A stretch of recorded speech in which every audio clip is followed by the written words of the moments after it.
few years ago.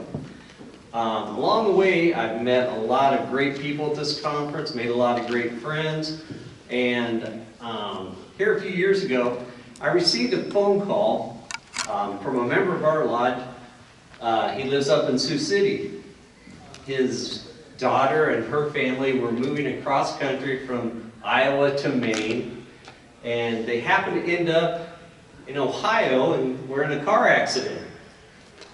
Okay, so he's telling me all the particulars. You know, they had a horse, they were pulling a horse trailer, they had all their furniture and everything, clothes and everything, so they needed a place to stay. They just needed some help. So I got to think, well, I found out where they were in Ohio, and I called my good friend Charlie Murphy. Raise your hand, Charlie. And I told him the story, shared the story with him. And lo and behold, within about an hour, he called me back. He had found somebody to go out there. They had a place to take their horse. The horse was out in the field somewhere. Somebody was taking care of it. And they had gotten the family the help they need medically. They got them into a hotel room, took care of the motel room and everything like that. So, and this brother in Sioux City called me up just in tears because he couldn't believe that that's how Masonry works. But it was because of this conference, and I knew that Charlie was in that area, that it just worked out, and it was like quick, wasn't it, Charlie? It was just a wonderful event. So I just wanted to share that with you guys. Kind of a nice story. Very nice. Now the next thing I kind of want to talk to you guys about, and you know, it's just maybe open for discussion, but how many of your jurisdictions recognize Prince Hall?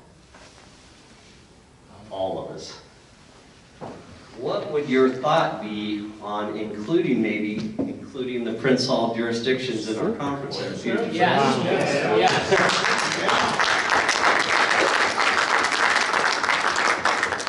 Back in the early 2000s, we actually did a joint thing with Prince Hall, and it just blew us away. The quality of the presentations and the research and so forth. So yeah, that was something I was thinking, because here a few years ago we had an education conference here in Iowa, and we had several of the Flaxus brothers in that gave presentations, and it was a great conference. If you want to hear from a guy who's passionate about Freemasonry, get Kim Muhammad, the past Grand Master of Prince Hall Masons. Yep. Oh yeah, Don't light the place on fire. Yeah.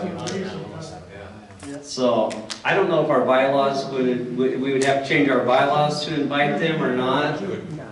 No? I don't think so. I don't think so. So any thoughts? I heard pretty much a positive response. Absolutely. I think that'd be a good idea. So maybe. Do you think, Craig, we'd have to increase it to an extra day or something to allow for extra presentations, or what do you think?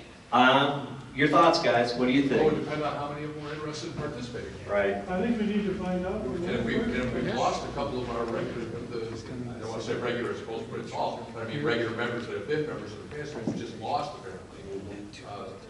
May not make it then. Yeah, might not make it then. Robert? Since this is sort of my responsibility in Religion Park next year, I'll reach out to them. If anyone has any contacts, I would appreciate it. So I think there's going to be a roster going to go around with my email address on it. But any ideas? Well, that's a fantastic idea. So I'd be all for that. If we can make that work, And that'd be also, great. the current Grand Master is open.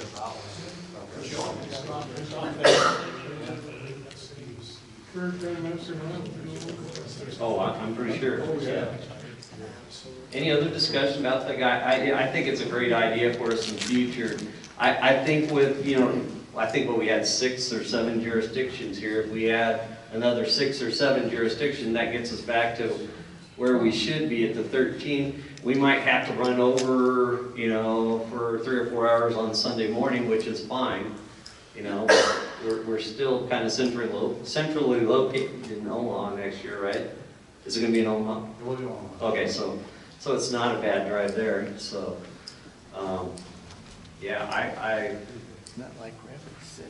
I say that we Well, and here's something that came up last night that we were talking about in our little group was the thought of, you know, we only get together once every 364 days a year. If we could set up video chats or video conferencing or something like that throughout the year to discuss some of these issues, would you guys be interested in that? Sure. Yeah. Okay. We can do that here in Iowa. I'm sure we can do it in Nebraska, wherever. We can set up a video conference, send out an email, let everybody know when we're going to do that, what the login number is for the conference call, and we can discuss those issues, and we can discuss this. We can get names of the Prince Hall, Grand Secretaries, or whatever to get them. I was just going to mention, there's a lot of Masonic conferences going on right now. So like last weekend was the Masonicon in Attleboro, Massachusetts. This weekend is this. June is, they're doing an esoteric conference in Virginia. Then July is Masonicon in South Pasadena. It's a 2-day event with like screenings and movies and stuff. And then there's kind of a break. We got Camp Masonry in there. And then, so September, there's going to be a hold. I wouldn't spread the news just yet, keep it low, but me and one of the podcasts, we're teaming up with Castle Island Virtual Lodge out of Manitoba, and we're going to end up running a 24-hour educational conference. So just think about, like, so if we have some insights to glean from that and how it was run, I'd be glad to just pass you the notes so that you can learn from any technical failures we have. Like, yeah, we seem to have technical failures every year here, at wherever we go. Yeah, we always do, right? Because Yep, we're always always trying to be on the cutting edge of innovation and Like sort right of now. problems. Well, no, I think we're good. I put my phone in the hotspot, but it has not arrived yet. But Sean's here. Yeah, but I haven't got the presentation yet. Oh, okay. I'll go and make sure it went, if that's all right. I'm waiting, I haven't seen it. Okay, I'll be right back. Now, the hotspot's not the fastest connection in the world, but it does work. Sometimes if you're talking about a PowerPoint, sometimes the outgoing, your email provider won't send it because it's too big a file. Yeah, I don't know what he's got. I've seen it.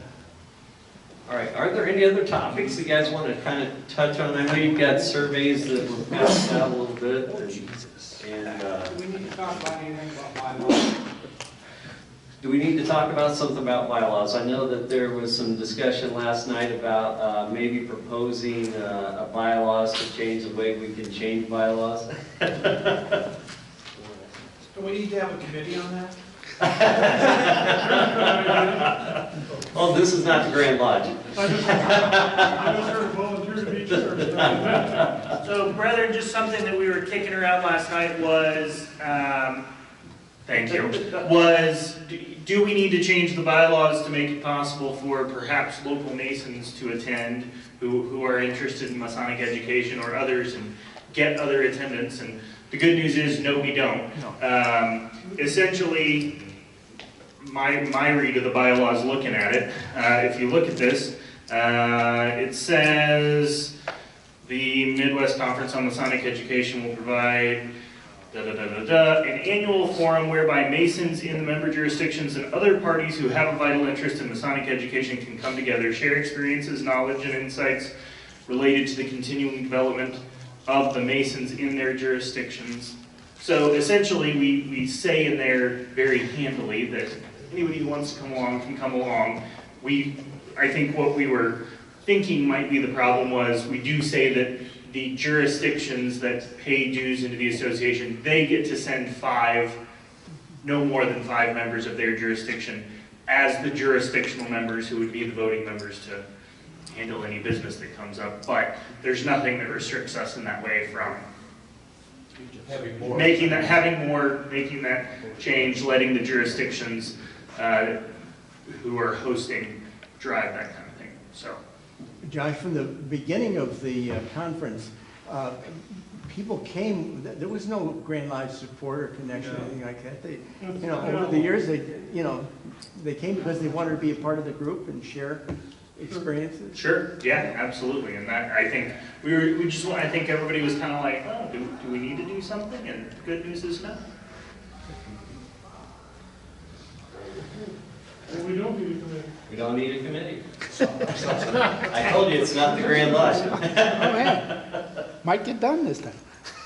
All right, guys, yeah, we're kind of staying still. Tonight, if you guys have an opportunity to stop up at the hospitality suite, thank the brothers from El Peter Shrine. They stopped out and they've been helping us out there with that tonight, or the last couple nights. So we're appreciative of what they've done. And also, you know, working with the officers of the conference and everything this year. It's been a challenge, I would say, at times, but I would say that we're happy with the way things have turned out this weekend, and we appreciate you guys coming out and supporting the conference. So, thank you guys. We've been pretty glitch-free other than the meal last night until now. The lunch was outstanding. Mine was. Lunch was great. Yeah, very good. Hopefully our banquet this evening will be. And I have to tell you, Daniel Gardner's been awesome this week. We've kind of hung out, and he's been running around naked in the library, so. No pics, it didn't happen. Yeah, we got pigs, you know. So, but thank you guys for indulging me.